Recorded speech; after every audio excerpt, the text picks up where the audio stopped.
This is America in Space, a weekly news and information program on current events dealing with the space industry. From the Washington News Bureau, here is your host, Rick Potluck. This week's episode finds me reporting from Hutchinson, Kansas, site of the 86th Annual National Baseball Congress World Series.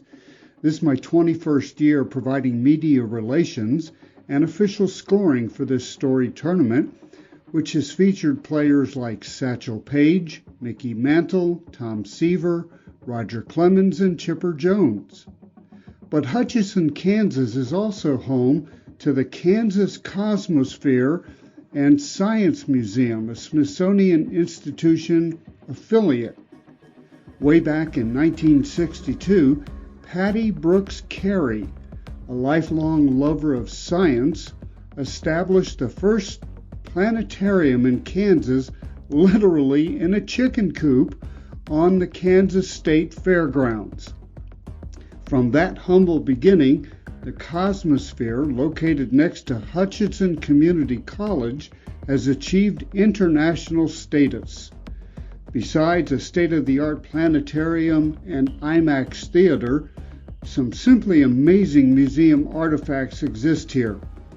Former astronaut Gene Cernan says, and I quote, "Some of the most exciting space education going on in this country is not coming out of Washington or New York or California or even Texas.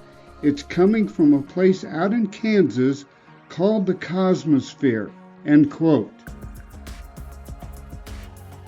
Among the artifacts, rare V-1 and V-2 rockets from Nazi Germany that demonstrate how those technologies made space exploration possible. The X-1 experimental jet aircraft that Chuck Yeager flew that broke the sound barrier, Glamorous Glennis.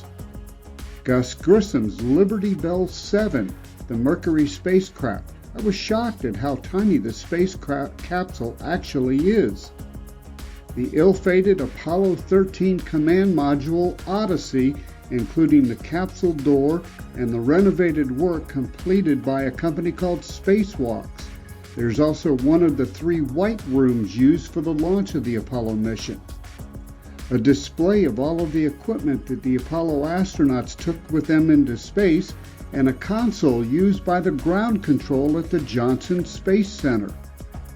The SR-71 spy plane used after the U-2 spy plane, the Space Shuttle Endeavour, and the backup Mars rovers Spirit and Opportunity. So if you happen to be in the Wichita, Hutchinson, Kansas area, the Kansas Cosmosphere is definitely a must-see. And oh, by the way, plan on spending 4 to 6 hours here. Reporting from Hutchinson, Kansas, I'm Rick Potluck. Thanks for listening. Be sure to share our program with your family and friends and follow us on Facebook. Join us each week for news and information on America in Space.